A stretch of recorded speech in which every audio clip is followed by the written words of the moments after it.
แต่ของทางพอตุนนี่บ่คือหมู่ได้เด้อสิบ่มีเงินมีคำได้เด้อมีแต่ฝ่ายผูกแขนได้เด้อเอาสบายดีเอามา2เส้นเลยบัดนี้เนาะที่จะ4เด้มาฮื้อนี่เด้อใกล้ๆกันเด้อเนาะเฮ้ยเนาะเอาเด้อบัดนี้เด้อมาบ่แล้วก็บ่เตียง QR มา QR ดีเด้บ่ได้เงินบ่ได้มีเงินชดเลยพี่น้องก็อยู่ได้นี่เด้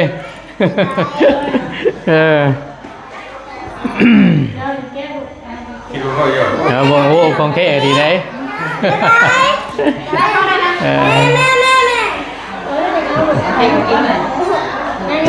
อีกบาทละฮะนึกว่าไปจุ๊บเลยโอ้กีบ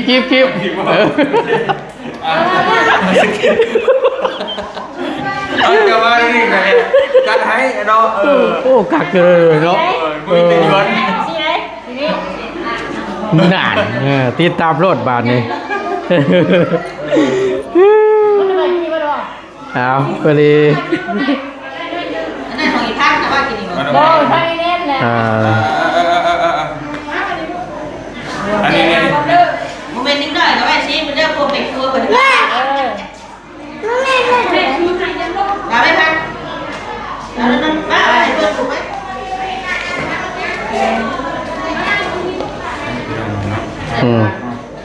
มาบุกคือบูที่เคยเด็ดบริบูรณ์โอเคยิงเดี๋ยวเลยดิยิงเดี๋ยวเลยเฮ้ยเรียบร้อยแล้วทำคือหลายจังฮะหลายแค่เอาพิเศษเนี่ยหนึ่งเข้ามาบุกคือบูดิ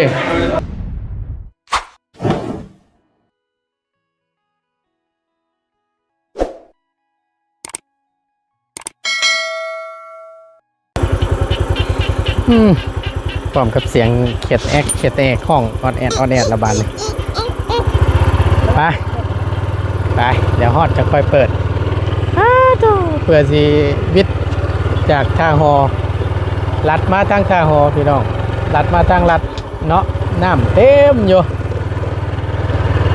ครับไก่ชีฮอดระบาดเลยคนหลายอยู่บนนี้เนาะเลิกเราจักเลยเข้ามาเลิกนี่บนหนึ่งโก้ยบาทที่นี่ใช้เหยเมื่อบ่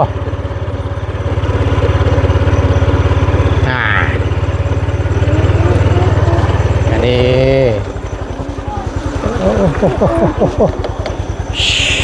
ไปต้องบานนี่ได้หาไฟหน่อย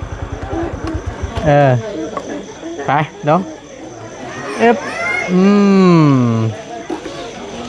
เอาสบายดีพี่น้องน้ำเนนมมือไปบันนี่ไปบนพันแล้วบนเรือจักนี่นะยังอยู่ป่ะตัวยังอยู่เนาะโอเคฉันเขาว่าเพิ่นเลิกนี่สิเมื่อนะห่วยมาทันพ่วมกินเลยบ่ดีนี่นะโอ้คักเท่านั้นแล้วฉันไปสันไปกลับมาถึงช่วงพ่วมกินนี่มักอยู่ได้เฮาเอาให้แล้วทั้งนี้บาทนี่โอ้ยสบายดีเด้อสบายดีเรียบร้อยป่ะลูกเฮ้ยตายก็แล้วนี่เนาะล้างจานก็ล้างฉันมาเนาะนี่หุ่นเซลอยู่ยังอยู่เฮ้ยยังอยู่ตัวนั่งท่าเด้อทั้งนั้นเด้อขึ้นอยู่พี่น้องเลย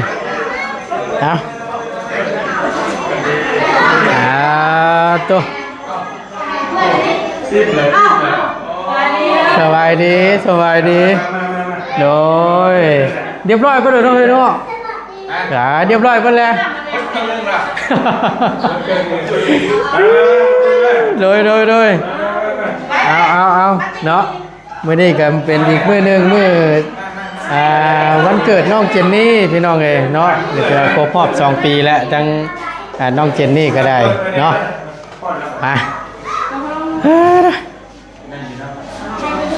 ฮอน เจ้าไปเจ้า เอาบอกตักมา ฮะหากลับมาคือกันค่อยก็ได้ยังเปียกอยู่เลยบ่ดีเอ้ยผู้ลุยน้องกิตมรัดข้างหอมานั่น ให้ก็ลูกเต้ามันก็ มาอยู่ มาเข้ามา นายเหี่ยวน้ำฮุบอยู่นั่น มากินเค้กพอดีเลยมา มาดูล่ะมา เที่ยวได้บึกเช้ากับลายนึง อยากอายดิอยากอายดิว่าได้สะเรื่องของเรื่องก็ชีวิตนั่นบ่อยากมาทั้งนี้อยากไปทั้งพ้นรัดอีกครั้งนึงเอามาเปื่อยเรียบโอเคเอาน้ำป้าไหมเอาน้ำป้าไหมเอาน้ำป้าไหม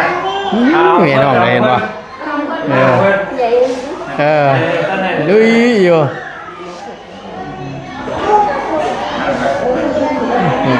เป็นยังบัดนี่เป็นยังไงผูกแขนน้องก้อนแหละน้อง เป็นยังนะพูดได้น่ะ แต่กายยัง อ้าวคือนั่นคือให้กันว่าถ้าเป็นคือพี่แหละเอาแม่แค่ก่อนลูกกินแค่ก่อนกินแค่ก่อนได้ผู้สาวลายนั่นแหละไข่ได้โอ้ยเนาะ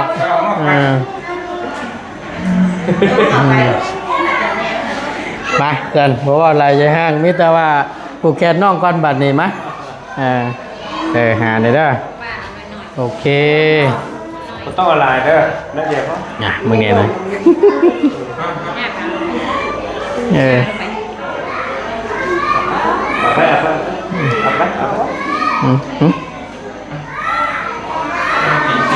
เพลงนะเสียเอาสูตรไม่บานเฮ้ยจะได้เลยมีอะไรมีแนวบ่เอาสูตรเพิ่นว่าถ้าผมมีเงินชดก็เป็น QR เพิ่นน่ะสแกนไว้อยู่แล้วว่าปักหมดไว้อยู่ว่าแถวนี้เอาอยู่ห้างข้าวนะยาล็อกฉันเขาว่าตั้งน่ะเขาว่านั่นมันก็มีอยู่ใช้ไปทั้งเลยแหละมีคนแปลที่มาหรือเปล่าแปล QR ดีจักกันหรอบ่โอ้ยเนาะเอามาสันมีแต่ว่า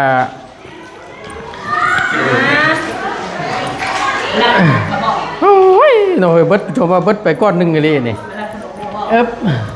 เรียนรู้แม่นั่งพี่ลูกมาพี่นั่งนี่ไว้เต้นแล้วพี่พอแก้เห็นมาเนี่ยพอแก้เห็นมาไว้โอ้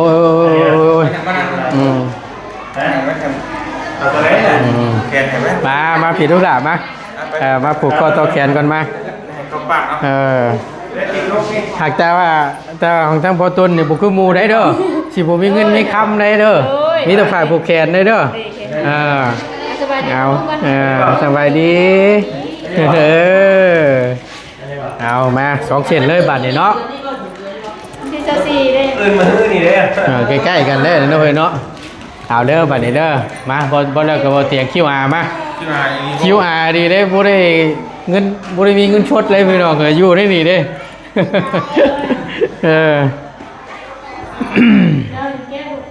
คิดว่าเขาเยอะบ่โอ้ของแท้ดีเด้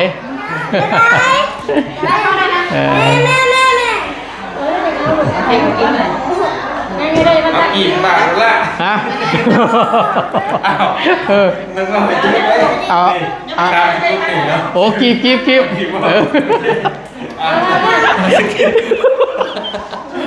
เอาเดี๋ยวมาดิไงจัดให้เนาะโอ้กักเลยเนาะมีเป็นย้อนนานติดตามรถบาทนี่เอาพอดีนั่นของอีพักนะว่ากินอีกบ่ไปเล่นเลยอันนี้โมเมนต์นิดหน่อยก็ไปชี้มันเรื่องโปรเฟกต์ตัวก่อนเราไม่พักเราต้องบ้าอะไรเพื่อนถูกไหม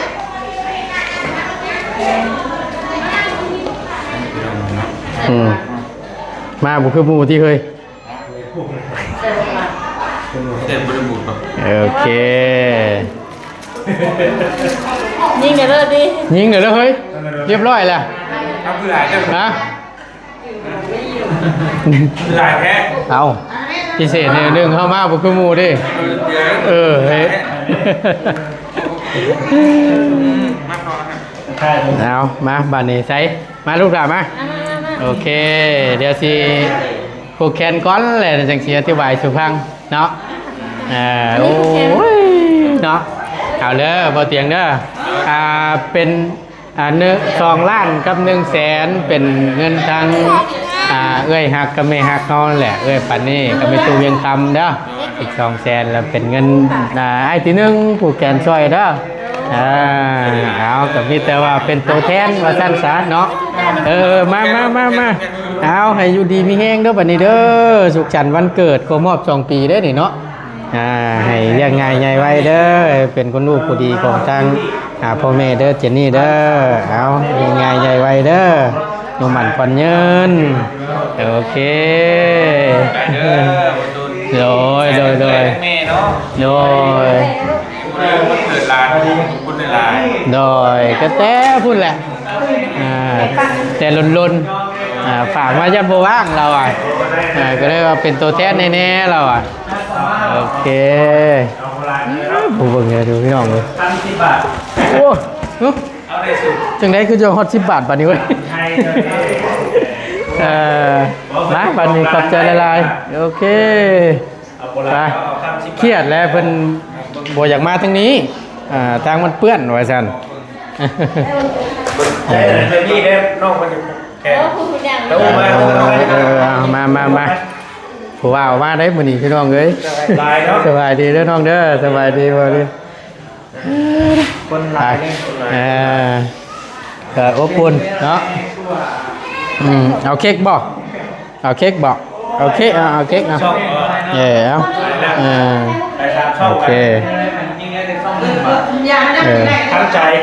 อันนี้แน่ๆเอาสิ น้องเฮ้ยคือจนว่านั่นแท้บ่นั่งเจ้าลูกหล่ะ ช่างเบียร์เบียร์ตลอด เป็นอะไรตู้ใครในบ่พูดให้เขาว่าเยี่ยมแล้วก็ล้นเติบแล้วพี่น้องเนาะดีแล้วเนาะ อยู่ดีมีเองทั้งหมดนี้มาเมื่อวานนี่ป่ะเป็นอะไรขึ้นถึงว่าเห็นในกลุ่มขึ้นถึงกันนั่นเจ้าบ่ถามกันก่อนว่าแล้วกับพ่อหน้าพ่อตาเลย ไปมาแล้วเหลือช่องเดียวไปดิไปตามช่องเลย คือผมไม่ยอมไม่ได้มีคนเล่น อันยังเดือตัวไรแน่ยังเดือต้อง ช่อง ต้องถามนะนี่ได้พี่น้องเพราะว่าทั้งบอดี้นี่ตั้งมา3เลย3 4ช่องเราเป็นจังใดผู้ ไปช่องเก่าแบบมีชีก่อนปิดช่องเดียวไป ปิดเลยถือ กันเตี้ยผูกกันเพื่อนอันนี้ทำใจไว้ถ่าแล้วต้องไปสั่งอีกแล้วตอนเนาะ ถือปิดเบิดพี่น้องเลยเนาะ นี่เรือช่องเดียวโดน ยังตัวนี้ เบาดีสายบุญ V2 อันพ่อน้องยูริก็ไป แล้วตอนนั้นแล้วไป โอ้ น้องยูริเลยไปกิน เมื่อยน้ำเรียน อันนี้เอาช่องน้องชายมาเอาน้องชายมาส่งมาพา อันที่เจ้าเอ็กเซนเล่าบอก นั่น อ๋อ แต่ว่านี่ก็ทักซี่อยู่ข้างมือใดนะ เพราะว่าผูกกันเป็นบ่อย มันผูกกัน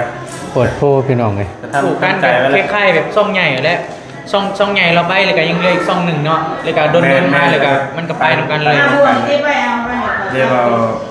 มีพอเตียงล่า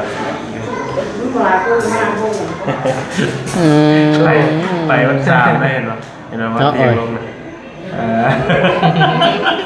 หลักๆมันเมนอะไรเหรอ กับโปรจัก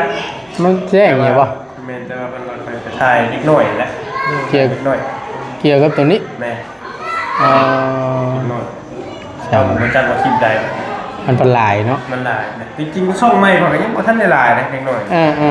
ต้องหาตั้ง ไป ใหม่ จะคลิปน้อยๆเนาะ 200กว่าคลิปได้หลาย เดือนจากเดือนประมาณเดือนปลาย สองเดือนปลาย ประมาณ2 เดือน เนี่ย พอช่วงเดือนแรกก็ไปอันนั้นเนาะ แต่ว่าคอยสันนิษฐานเบิ่งว่าก็น้องใช่ว่าคันว่ายังสิผิดดีๆก็ยันอันน้องเอิงบ้านซะแล้วน่ะ เอาปล่อยมาให้เข่าเลย บ่คอยไปเมื่อนั้นน่ะคอยถ่ายแต่ลูกแล้วผมบ่ได้ถ่ายแม่เราบ่อยู่แล้วคอยไปถ่ายแต่เด็กน้อย แม่นแล้ว กักไว้นะ ความหมายว่าเราต้องมีผู้ใหญ่อยู่นำได้ ใช่ พอไปเบิ่งมัน แม่นแหละ แบบเบิ่งใน YouTube มานะแบบ เฮาปะให้เด็กน้อยอยู่คนเดียวโดดๆฮะ บ่ได้ บ่ได้ต้องมีแบบเขาเป็นหนังน้ำ ถ้า แต่ ว่า ได้ เขาต้องขอบไปนั่งเนาะ โดย ขอบมันนั่งทุลังเลยนะ ให้เห็นหน้าเขานี่ แม่ขอบบ่มาใครเห็นหน้าขอย มีเด็กจี้เลย เด็กน้อยคือเด็กน้อยเลยสินะ เฮากันแหละไปกับจี้เลย อันตรายอยู่เลยเนาะ คลิปบางทีบ่มีคนเฮาซ้ำนี่ได้สิ ถูกไปทั้งคืนก็คนละถูกเริ่ม คลิปก่อนทุลังยังเป็นอย่างนั้นนะเราให้ยุกกระทำใจไว้กระทำใจไว้แล้วว่ามือหนึ่งมันต้องปิด เดี๋ยวช่องรักเลยช่องใหญ่ ช่องรักกับ เล มัน ย ครบเดือนมันครบรอบมันเดือนนี้แหละเดือนนี้แหละวันที่20ปลายๆนี่แหละ คือว่า ใช่ 3 เดือนผมอ่ะ แม่มันครบแล้ว คิดว่าน่าจะกลับมาได้เยอะ จ้าตู่จ้ะเนาะ แม่กับเปลี่ยนพอดีแล้วมันเปลี่ยนช่วงกันนะอาจจะต้องพักก่อนตอนนี้ เมื่อยแล้ว มันเมื่อยตอนนี้กลับมาอีกเลยนี่ ดูไอ้ดีเนาะไอ้หน่วยก็ได้แต่ แต่ ยัง ก็ว่าเนี่ยช่องปิดปั๊บแล้วก็มาจับโทรศัพท์ปึ๊บเห็นบ่น่ะแต่ว่าจับเป็น โอ้ยมีแต่แนว แม่ ขึ้นเลยบาทนี่ เสร็จเลยมันเคยขึ้นก็คืออะไร มันตกบ่อย บ่ อ้าวมันคือขึ้น เป็นอย่างนั้น ตั้งแต่อันชื่อก่อนน้องข่อยเนี่ยบ่ บ่ได้ น้ำหลังบ่ เขาก็ได้เป็นอย่าง ตัวนี้หน่อยไหมหน่อย รู้ไหม เราหากระซื้อวางเปิดซ่องใหม่เด้ พอน้องยูริเด้แล้วเราก็ซื้อใหม่ จังหวะช่างมักเป็นน้อยเนาะ โดน ตะกี้เห็นนะบอเชียงบอเชียงของไม่เห็นนี่มาเห็นอ้าว โอ้ พร้อมกันแล้วได้กันเป็นช่องปีมนะ อ๋อปานพนัดกัน ลงได้ก็ เมื่อยน้ำเด้พี่น้องเลย เมื่อยลิแต่ยาละ เอาชูๆแล้วเฮ้ยเนาะ ใช้เวลา ไปสู้เลยพี่โอ้ยเห็นข่าวเลยกันโอ้โห เอาเบิ่งอีกห้อมหนึงเนาะมันยังเบิ่งบ่ชัดเจนเลยนะยังเบิ่งบ่ทันอยู่นี่ ซ่องบ่ เออ เบิ่งซ่องใหม่ซ่องใหม่ ได้ใดเลยนี่เอาไม่แล้วไม่นี่แหละตัว เปล่า ที่ ดีสายบุญ V2 ใช้งานอยู่ปัจจุบันนี่แหละเฮ้ยเนาะ เยอะ เออบ่าวดีสายบุญที่สอง วี V2 เนาะ ฝากไปติดตามไปเด้อเว้ย เอา แต่ว่าคันช่องนี่ปิวเมื่อใดก็ชิมาแจ้งไม่อีกทีนึง อย่าบอกแนะนำ เอามันผูกกันดิใจแล้วแต่มันยังใช้ได้ยุตอนนี้นะยังได้ เอาจังใดก็ฝากด้วยพี่น้องเด้อ FC เพิ่นสุขุสุคนซอยเป็นกำลังแห่งใจให้กับทางช่องใหม่บาวลี่นะอีกห้อมหนึงพี่น้องเอ้ยช่องนั่นก็ไปแล้วช่องนี้อีกเนาะเป็นกำลังแห่งใจให้เนาะ เดี๋ยวช่องเดียวก็รอ โอ ปากเลย้ ยคือของข่อยแห่งคักแล้วหัวเดียวกับทีมเดียบรีบครับ ตั้งไว้โลดไผ่ประทันมีน่ะ ข่อยอยากเฮ็ดอยู่หากแต่ว่าสิ แต่ว่าต้องคนละเครื่องนะคนละเส้น เอาอีกเช่นเดี๋ยวก่อน โทรศัพท์เครื่องใหม่เนาะใหม่ไปเนาะ ต้องใหม่ด้วยบ่ ใหม่แล้วโทรศัพท์ใหม่ซิมใหม่บ่ให้มันโยงกับอินเทอร์เน็ตเก่าเลยนะแม่ใหม่ สิหาเงินจืดโทรศัพท์ใหม่เว้ยโอ้ยตายแล้วแหละเดี๋ยวเนาะเฮ้ยรวยที่เดี๋ยวเนาะเปลี่ยนก็เปลี่ยนไปเลย เปลี่ยนหมดเลยใหม่เป็นเลย เอาง่ายๆกันเจอก็ต้องได้ซื้อโทรศัพท์ใหม่อะนะ แต่โทรศัพท์ใหม่แล้ว เริ่มต้นใหม่ไปเลย นับแบบเริ่มต้นศูนย์เลย เชื่อมกันอีกนะเน็ตเก่ากับอันเครื่องใหม่เนี่ย เชื่อมกันบ่ได้อีก บ่ สมัครเพิ่นต่างหากเลย แม่ถ้าสมมุติว่าช่องรักเข้าปิดเด้ โดย มันก็สิโยงเด้ว่าเฮามันสิไล่ว่าเฮาใช้อย่างเดียวกัน โอ้โห ได้ไหม เออ ประเด็นนั่นน่ะ ใส่เน็ตก็บ่ได้ บ่ บ่ ได้ต้องคนละอินเทอร์เน็ตเลย เบอร์ต่างหากเครื่องโทรศัพท์ต่างหากสมัครในอินเทอร์เน็ตนี่ซิมเบอร์ตัวนั้นเลย ไม่เลย โอ้ยลูกพี่ นั่นแหละ เมื่อยดิ ขึ้นไปเพิ่งนึงนี่นะเนาะก็เห็นว่าแจ้งในกลุ่มแล้วพี่น้องเอ้ยก็จะมาไปอีกแล้วว่าซั่น ไปอีกแล้ววะเนาะ เทียบว่ะ มานั่นแหละ จำหน้าเฮาบ่หน่วยเนาะหรือว่าแนวใดหรือว่าชื่อเสียงเฮานี่บ่ บ่เกี่ยว เออบ่ มันบอกว่าเฮาถ่ายเด็กเยาวชนนี่แหละไปเดียวช่องมาเตียงแล้วช่องกับน้องเราน่ะ เออ ปิดวิญญาณนี่อันเดียวกันเลยค่ะแจ้งแล้วนะ เดียวกัน อันเดียวกันของบอลจิตเด้ โดย อันนี้ไงของบอลแก้วเด้อันเดียวกัน มันไล่เดี๋ยวจะหน่อยนี่คิวตรงไหน จะอ๋ออย่าว่าฉันก็เห็นดอกอย่าสิมาทางนี้โอ้ตายแล้วอันนี้ บางทีเขาถ่ายแล้วอัด AI คิดว่าเป็นเจ้าของ ตายแล้วไปยากมันได้เดี๋ยวครับ อย่าว่าท่วงนั่นแหม่เห็นได้กันเนาะ เอาก็เนี่ยว่าแบบจื่อเสียงจื่อหนาเด้ มันเป็นจริงนะนี่นะข้ามใจรถประตู แมนเชื่ออยู่ เป็นว่าลิ้นไหน เฮ็ดอยู่บ่ดี สิมือได้สิหน่อย แม่ ครับบ่ถือก็ถือว่า ปล่อยนี้ไปเนี่ยช่องความมันแบบบ่ได้เคยเห็นอย่างผิดกฎอีกเลยนะนี่เลยนะ แม่น บ่ได้เคยเห็นอย่างผิดกฎผิดอย่างเลยไปบัดเดียวเดี๋ยวเดี๋ยวไปครึ่งแล้วสิได้ เออ บางนี่ก็เจ้าแจ้งมาแบบนี้ละ ส่งเสริมให้ผู้เยาว์ได้รับความสนใจที่ไม่ พึ่ง พึ่ง ประสงค์ ประสงค์ นี่กินมาลูกเนี่ย ก็หมายว่าเฮาสิว่าแนวใดวะ ไปเลย โปรโมทอีหยังสิว่า เหมือนคันว่าชีวิตยกตัวอย่างง่ายๆกะเอาชักชวนเด็กน้อยมาเล่นเกม โอ้ คันชิเว่าในตัวอย่างนี้มันเข้าใจง่ายนะ โดย ประมาณนั้นชักชวนเด็กน้อยมาเล่นเกมมาเล่นการพนัน เฮาไปเบิ่งเฮาเบิ่งคอมเมนต์คือว่าแบบอ้ายให้เจ้าบอกเลขหยังบ่ บ่เกี่ยวหรอก บ่เกี่ยวบ่ เกี่ยวเข้าใจ น้องคือจังว่านั่นเลยเนาะ ช่องว่าคิดว่าเทียนนี่มีบ่ได้บอกเลยบ่แก้วเลย บ่เกี่ยว บ่ นะ ได้เกี่ยวอันนั้นเป็น FC เพิ่นตำหนิอ้ายซื่อ แม่น เพิ่นอยากตำหนิ เฮา ซื่อ เฮาก็ไปเบิ่งนะคอมเมนต์ อ้ายก็เห็น บ่เกี่ยวติเฮาก็ว่า เกี่ยวเพราะว่าแม่นอันได้ให้น้องทีนึงก็ได้ นั่นอยู่ลูกหลานว่านั่นเอ้ยพี่นั่งนี่ละนั่งนี่แหละเดี๋ยวเขาว่า เอากินสูตรมาโลด สั่งเป็นหน่อยเนาะโอ้ยเอามีแต่ว่า เอาแกนอยู่ในเส้นได้บ่ ทุกคนน่ะ ได้ แม่นแล้ว ทุกคนล่ะก็เป็นนั่นนี่น่ะแต่ว่าปัญหาว่ามันสิ สุดละน้อยเนาะ อันนั้นบ่เท่านั้นแหละสิไปสิมาไว้มาช้า แล้วเขามาแล้วเขามา อิ่มเลยเด้บาดนี้ จะง่ายเด้ลูกเจ้าไว้ แม่นคนเดียวนี่แหละ ไอ้ลูกจะก้นเลย คนเดียว คนเดียว แม่นคนเดียวสบายดีปะลุงกันเอ้ยเนาะ เอาโอเคสันไปมิตรอันนั้นก็เป็นกำลังใจเฮ้ยเนาะหมู่คู่คือกันน้ำเจ้าก็ได้เด้อไปมิตรออกตัวจบคลิปปิดคลิปก่อนบาทนี่เนาะเดี๋ยวสิยืดสิเหย้าถึงเวลารับบาทนี่